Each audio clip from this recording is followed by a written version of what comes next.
That's why pastors need to come in and then give instruction. Oh yes, about it, rather than live in denial. Yeah, because there is a young lady I know who came into that state very early 30s, and then after a while I called her and I asked this question: Are you thinking of moving on to marry another person?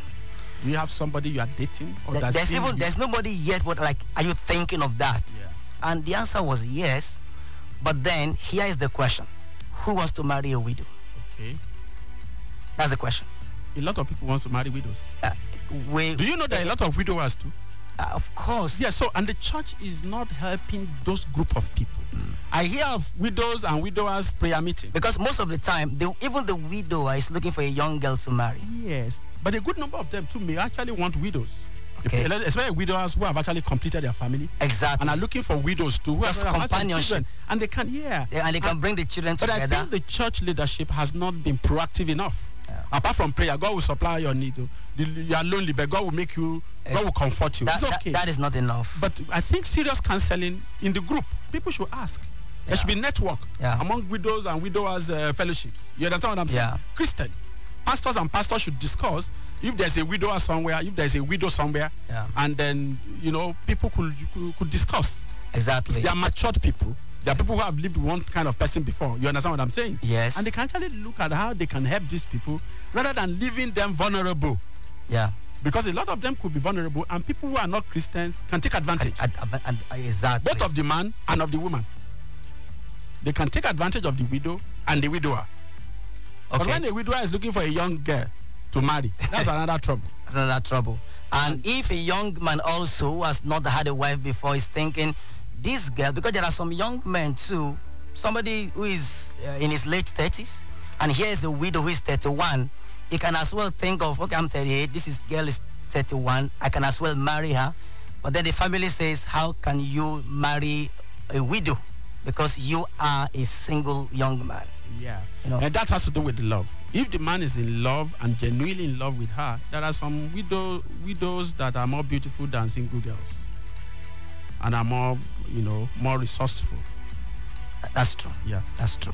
That's true. So the important thing is that as Christians, the Word of God has a final say about issues of life. Yes. And then we should not begin to bring into the Christian faith our cultural practices. That's a problem we have. That's a problem. So there should be a demarcation. And then if a woman who has lost her husband, who is a Christian, the church leadership must come in to give support, empower her, give counseling, show love, and then ensure that she moves on in life. A lot of them need empowerment. They need to discover themselves and then do something they can do with their lives, rather than treating them as evils. Because a lot of widowhood is stigmatizing. And I would say widows are more stigmatized than widowers. For the men, they can move on easily. Exactly. But for the women, it's difficult in our environment. So most times, women, the widows are the ones that have the hell of trouble. Okay. Because there are also some men who actually go in search of widows. Yeah. They are pretending as though they want to love them. And in the process, all they want to do is to take advantage of them. That's why the church needs to take it serious. Exactly. And protect them rather than gossip about them. And because the widow may not see anything positive coming from the church, they also hide whatever they are going through. Because they are scared. They are scared of sharing and falling in love again. Thank you. And the church leadership may not be matured enough to also handle some of the experiences, some of the things we are discussing here. Exactly. That when it's your husband and you're already falling in love with exactly. him. Now, that you're already talking about one man. Now, doctor, what do you think about matchmaking? Yes, the issue is not matchmaking. A widower coming There's no problem about that. Okay. When we say matchmaking, we are not matching them. We're only saying that we should bridge the social gap between widows and widowers. Yes. Not only in the church, in our own denominational setup alone, in a particular area, like Oshobo. Okay. They can have some rally for them. Okay. Widowers and widows. Exactly. They are not kids. Yeah. Nobody can match those elders. I mean, the elderly people. They are matured. They've been married before. Yeah. So if you now say we are matchmaking you because we say you should gather together, and exchange numbers. Okay. And you now come around and say, it's pastors that are matchmakers. I think those such people are not just being serious. Exactly. But I think the social gap at times for widows and widowers is enormous. Yeah. What I mean by social gap is not like we that are not widows or widowers. We don't have any complex. A good number of them have stigma. So much so that interacting with each other may be difficult. Exactly. So I think the church leadership can break that by getting a good number of them to interact, discuss. Yeah. I mean, I'm talking about a Christian level, and then people cannot come and give them talks. Exactly. You know? Exactly. I've not seen many NGOs doing that, Christian NGOs. I'm looking at that there's a need for ministry to the widows. No, because a lot of widows are actually suffering in the hands of unbelievers. Exactly. Who are just waiting for them to come and ask for school fees. Help. And before you know it, a lot of them are so vulnerable because of the fact that they are asking for help from another man who is not a Christian. Exactly. And before you know it, she's already compromised. She can't say it in church. And at the same time, she needs the help. And her conscience is also pricking her. It's also pricking her, so that she's going out with an unbeliever. Thank you very much. Yeah. So that's why the church needs to come up. It is important for us to know that in Acts chapter 6, the first set of deacons were ordained because of the need to minister to widows. Acts chapter 6.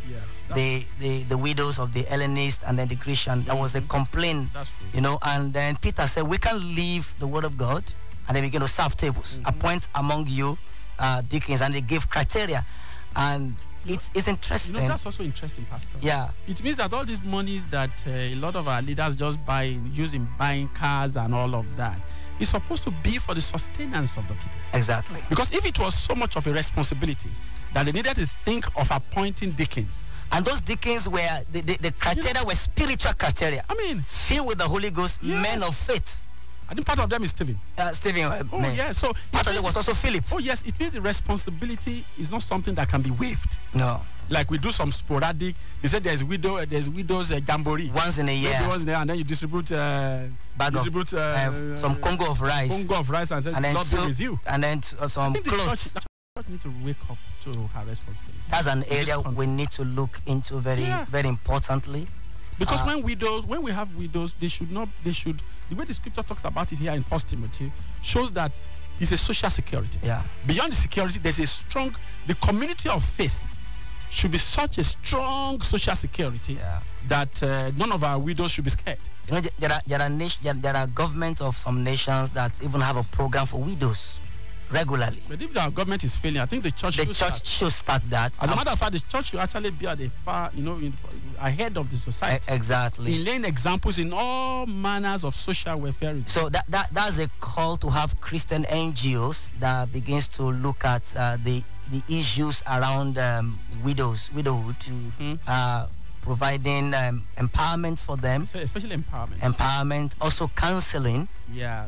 Christian counselors to come in to help them transit into the new life. And some intervention. Some of them may not even need to remarry. They just need some help. They just need some help. Stabilize. Exactly. And then some empowerment. And then they can move on. Yes, exactly. They can move on because we need to salute some of our widows in our society who have fought the battle. 6 children, and then they stood and over the years watched those children grow and labor to see them become, and you see those children come up and become great people in the society and without any compromise. Yeah. We need to begin to raise that. I think it's the patriarchal mentality that is actually affecting our widows, and we have carried that into the church too. Yeah. People treat women like properties. And they still feel that if you are married to a particular family, you should not leave the family. You should not, this sense of ownership, like you are owning the article. Yeah. Just after the service this afternoon, I was talking to one of my sisters, and I was asking her, from our culture, how widows are being treated. I mean, the things that I was hearing were just barbaric.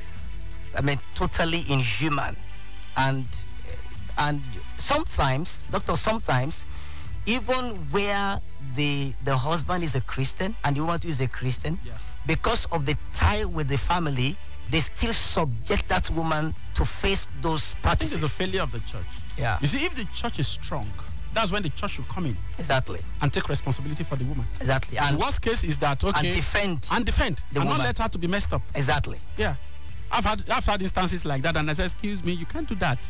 Exactly. Because if we are strong enough and we are members of the same family, we should stand up to any form of harassment. How can a woman be made to drink the water that was used to bathe her little husband? Some of them, they will cut their hair.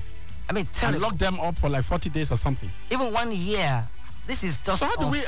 How do we help the person? Somebody that is prone to depressive illness. You are locking the person inside a black room. Alone again. Nobody to talk to her. They only pass food to her. By the time she comes out, she's already a psychiatric patient. Exactly. Oh yes, because it's not fair. These are aspects that the church needs to stand up to and speak. Okay. Now, Doctor, let's look at though not a lot is spoken about the widower part, yes. But let's bring it up. Where a man loses his wife and then after 1 year he remarries and then there's a reaction. I think, like we said, the reaction is also part of our culture. Yeah. When did the wife die, and then he's marrying another woman? You know, we're having a counter-culture of feminism too. Okay. So they are also reacting and it's spilling into the church. Yeah. That he possibly did not even love he did not even love the man, the woman, while alive. I know of 1 or 2 pastors in Nigeria here, prominent, who lost their wives. Yeah. And people were actually counting the number of months when the new wife comes in, had a baby.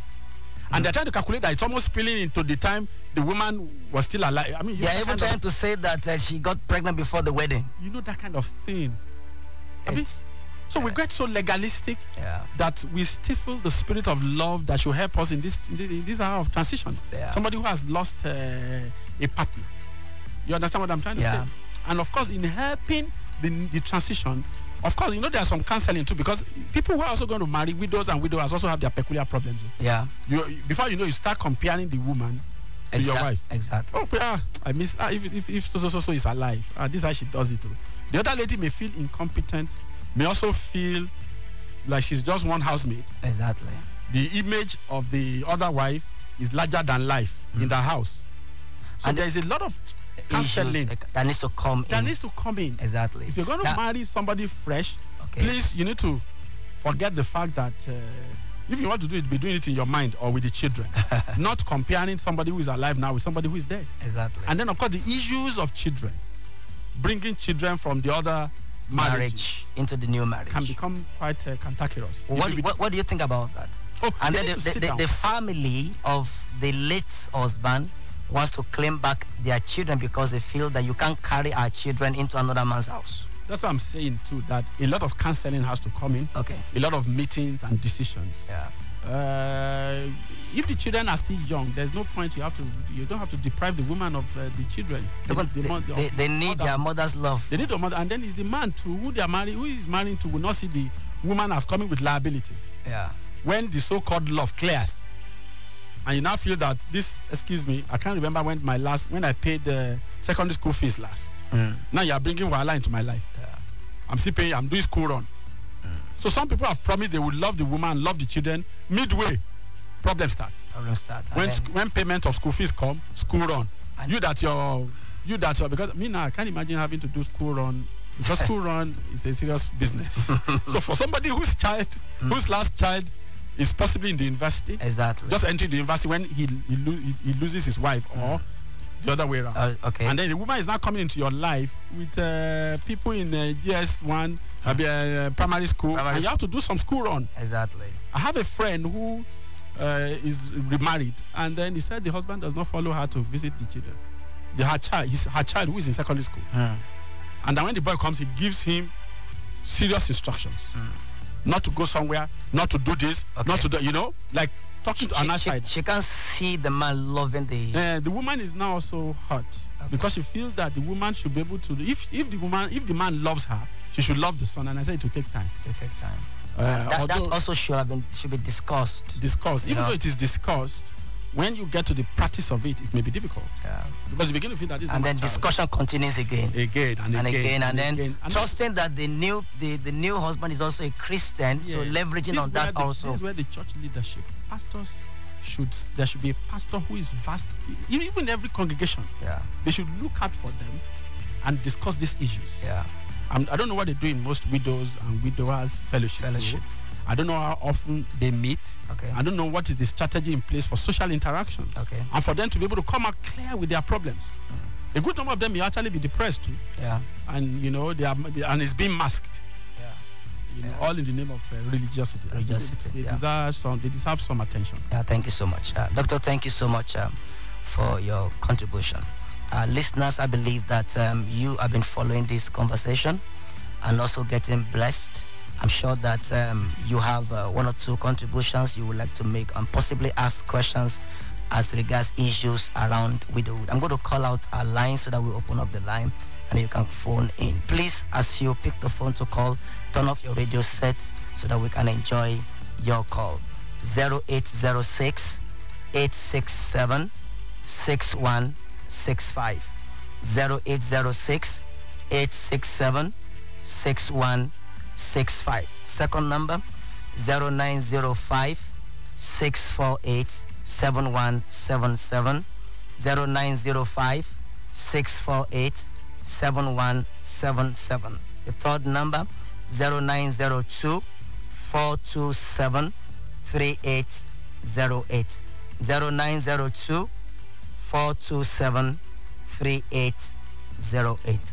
Very important, doctor, that we give attention to our widows. Let's take this first call. Hello, good afternoon. Good afternoon, sir.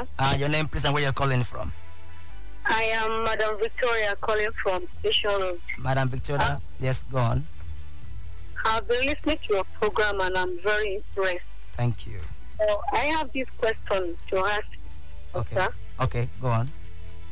The question is, I'm actually a widow. Okay. So I was born earlier this year around March. Okay. And the thing is, for me, I don't have this feeling for any man. But then I don't have feelings. People are like, okay, you just get married. I'm actually in my 40s. Okay.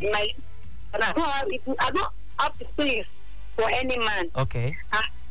People around me and my in-laws have been like, you just have to get married. Okay. And it's like, what my husband left behind for me is okay for me to feed my children. Okay. Even with the little support I have from friends and others. Okay.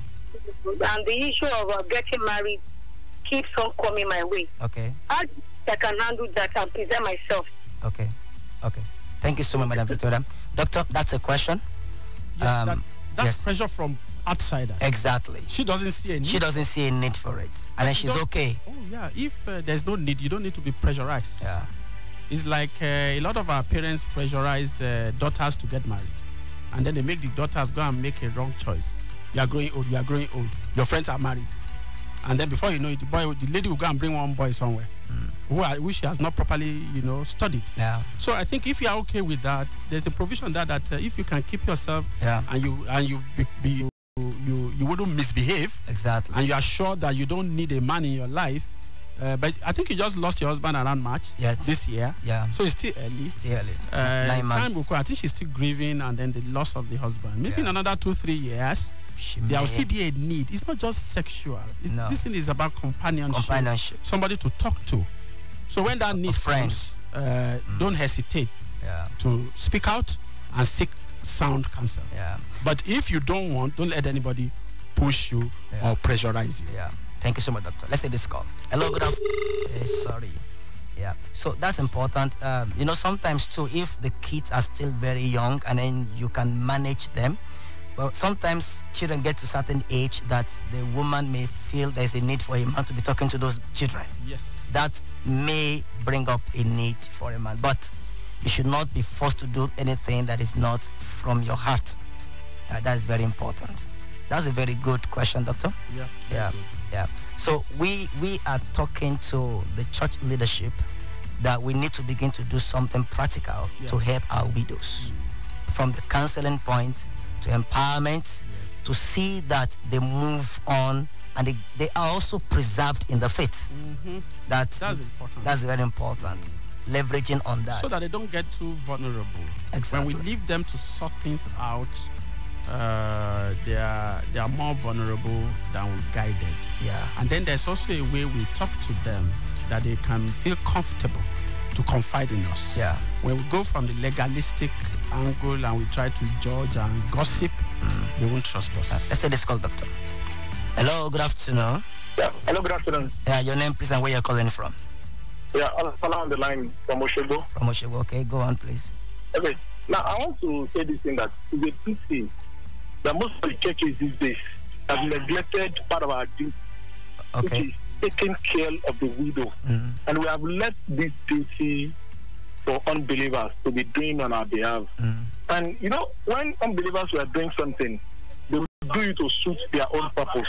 Now, it's an avenue for us to take care of the widow and win their soul for Jesus Christ. Now, there are so many widows who are not even Christians. So, but when they see the way we treat Christian widow, they will be delighted in coming to coming to the faith. Yeah. There are a lot of things you can use to bring them to faith. Yeah. These people needed a lot of things. They needed company, they need money, they need a lot of things. Exactly. Because knowing fully well that there's a vacuum already that has been created. So somebody needs to fill that vacuum for them. But if the church has neglected that duty and we have left it to NGOs which are not Christians, they won't do it the way we ought to do ours. So what I'm implying these days is that churches should stand up to their responsibility. Let us fill the vacuum for widows. It is not all widows that need money. Some of them don't need money. Some of them are very rich. Yeah, some of them are even more richer than family men. You know what I'm saying? Than people who are not even widows. But not money alone. There are vacuums that that have been created already that is even much more than money. So we have to come up to our responsibility. It should not be this December or annual program. Once in a while. You seem to have a passion. You seem to have a passion for them. Yeah. So I think you should start something. Exactly. In your church. Exactly. It should not be once in a while something. It should be monthly, or we have a widow retreat from now and then, so that it's going to. I think these people will not be feeling because my husband is not alive again. Everybody has neglected me. A lot of things are happening. So I'm just employing the pastor and other people who are into ministry or who are well to do in terms of knowledge, money, and every other thing, to come to the aid of our widows. Not only money, but the husband or the wife advice that they used to receive when they was still alive. Exactly. So God will bless you. I really appreciate your program, and you're doing a wonderful program. Amen. Thank you so much. God will continue to bless the pastor too. Amen. Amen. This is important that we begin to look at having ministries that go beyond the four wall of the church building in this direction. Pastor, this is the areas where I think the church is failing here in Nigeria. Seriously speaking, widows, orphans, the helpless. The helpless in the society. This is what the church is supposed to have demonstrated in terms of leadership, and then we can speak to even secular leadership. That this is what we have done. With the resources that God has brought our way. Even without saying anything, when they see what we're doing, it looks like we're helping the government to do problems in the society. Keep defending excesses of Christian leadership without really challenging them. You have money, politicians are thinking of buying jet. You are buying jet. What do you need it for? When some of these other responsibilities are there. If you deny yourself of the jet and you do a project like this that is effective, they will respect you. Yeah. We should stop all these arguments for and against, and why we can fly jet, we can't fly. What do you need in the light of some of these enormous problems? Jesus died for men, for the souls of men, and the church must. There's something. The leadership question is still coming up here. James chapter 1 verse 27. Yeah. Your popular scripture, pure religion, and undefiled before God. I wanted to spare the scripture today. No, please bring it up. No, but that's it. That's because pure religion. That is the responsibility of the church. Pure religion is important. Let's take this call. Hello, good afternoon. Hello, good afternoon. Hello, can you please turn off your radio set, please? Hello, good afternoon. Hello, good afternoon. I'm calling from Osho State. Your name, please? I'm Florence Adola. Okay, please go on. I enjoy your program. Thank you. Thank you very much. And I'm a widow. I lost my husband 2001. 2001.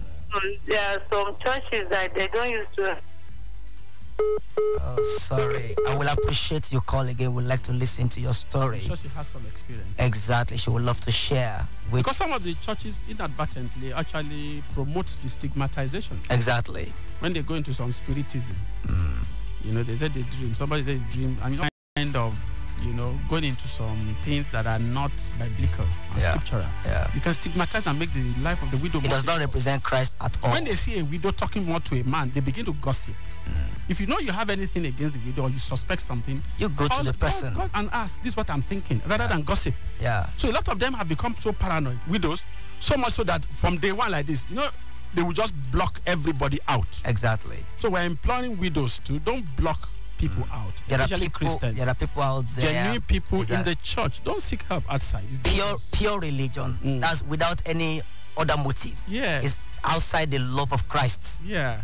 Visiting the widows. Let me take the numbers once again, because I know that some of those numbers may be new to listeners, so that we would like to hear from you. 0806 867 6165.